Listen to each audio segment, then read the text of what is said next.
தமிழக மற்றும் புதுச்சேரி சட்டப்பேரவை தேர்தலில் தென்னந்தோப்பு சின்னத்தில் களம் காணப்போவதாக அறிவித்த அனைத்து இந்திய புரட்சித் தலைவர் மக்கள் முன்னேற்றக் கழக பொதுச் செயலாளர் புரட்சித்தாய் சின்னம்மா ஒத்த கருத்துள்ள கட்சிகளுடன் இணைந்து கூட்டணி அமைத்து தேர்தலை சந்திக்கப் போவதாகவும் தெரிவித்திருந்தார்.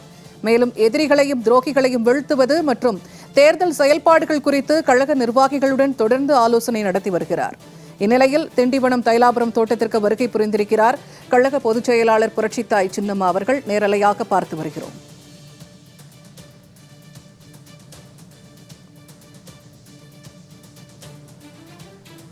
தற்போது தொலைபேசி வாயிலாக இணைகிறார் திராவிட ஆய்வாளர் திரு துரைக்கருணா அவர்கள். வணக்கம் சார். வணக்கம் சகோதரி, சொல்லுங்க. பாட்டாளி மக்கள் கட்சி நிறுவனர் மருத்துவர் ஐயா ராமதாஸ் அவர்களை கழக பொதுச் செயலாளர் புரட்சித்தாய் சின்னம்மா சந்தித்து பேசி வராங்க. இந்த சந்திப்பை நீங்க எப்படி பாக்குறீங்க? 2026 தேர்தலில் ஒரு பெரும் தாக்கத்தை மரியாதைக்குரிய திருமதி வி கே சசிகலா அவர்கள் ஏற்படுத்துவார்கள் அப்படிங்கிறதான் இப்ப பரவலாக அரசியல் விமர்சகர்கள், பத்திரிகையாளர்கள் பொதுவெளி தாக்கமாக இருக்கிறது. அவர் அனைத்து இந்திய புரட்சி தலைவர் மக்கள் முன்னேற்ற கழகம் என்கிற ஒரு அரசியல் இயக்கத்தை தொடங்கி அதை வெற்றி பாதைக்கு அழைத்து செல்ல வேண்டும் என்கிற நோக்கத்தோடு பயணித்துக் கொண்டிருக்கிறார். ஏராளமானோர் அனைத்து இந்திய அண்ணா திராவிட முன்னேற்ற கழகத்திலே திரு எடப்பாடி பழனிசாமியினுடைய போக்கு பிடிக்காதவர்கள், திரு டிடிவி தினகரன் எடுத்த முடிவு என்டிஏவில் போய் சேர்ந்த அந்த முடிவை விரும்பாதவர்கள், இதை தாண்டி திரு ஓபிஎஸ் திமுகவில் இணைந்ததால் அவரை நம்பி சென்ற அண்ணா திராவிட முன்னேற்ற கழகத்தினுடைய நிர்வாகிகள், தொண்டர்கள், இப்படி பல்வேறு தரப்பினரும் தினமும் திருமதி வி கே சசிகலா அவர்களை சந்தித்து தங்களுடைய ஆதரவை வெளிப்படுத்தி வருகிறார்கள். இதை தாண்டி கடந்த 2 வாரங்களுக்கு முன்பு திருமதி சசிகலா அவர்கள் கமுதி அருகே பசும்பன் பகுதியில் பொதுவெளியில் பேசுகிற பொழுது திரு எடப்பாடி பழனிசாமியினுடைய அந்த துரோக செயல்களை அவர் தோலுரித்து காட்டியது பொதுவெளிகளில் மக்கள் மத்தியில் ஒரு குறிப்பிட்ட தகுந்த ஆதரவு அவருக்கு திருமதி சசிகலா அவருக்கு அதன் மூலமாகவும் கிடைத்திருக்கிறது என்பது தெரிய வருகிறது.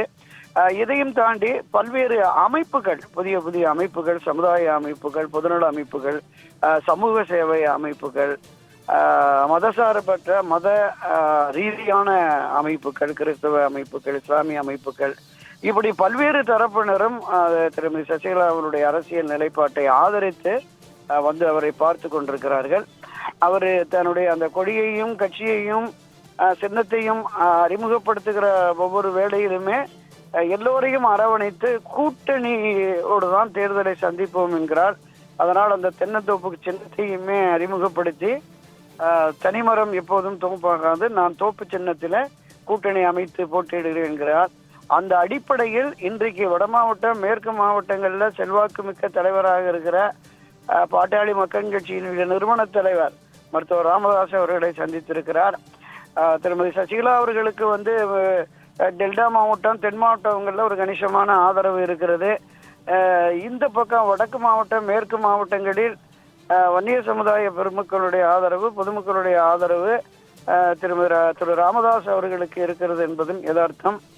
திரு அன்புமணி ராமதாஸ் தனியாக பிரிந்து சென்றாலும் கூட தன்னை வளர்த்து ஆளாக்கி அரசியலிலே மத்திய அமைச்சராக்கி கட்சி தலைவராக்கி அழகு பார்த்த அப்பாவுக்கு எதிராகவே அன்புமணி சென்று விட்டாரே என்று அந்த சமுதாயத்தை, வன்னிய சமுதாயத்தை சேர்ந்த பலரும் பாட்டாளி மக்கள் கட்சியிலே இருக்கிற தொண்டர்கள், சாதாரண தொண்டர்களும் கூட ராமதாஸ் ஆதரவு நிலைப்பாட்டில் இருப்பதால் இவர்கள் கூட்டணி அமைத்து இன்னும் 1-2 கட்சிகளோடு கூட்டணி அமைத்து எதிர்வரும் தேர்தலில் அவர்கள் களம் இறங்கினால் நிச்சயமாக ஒரு பெரிய ஒரு மாற்றம் உருவாகும். இதுவரைக்கும் 4 முனை போட்டி என்று இருந்தது, 5 முனை போட்டியாக இது மாறுவதற்கு வாய்ப்பு இருக்கிறதாக நான் கருதுகிறேன் சகோதரி.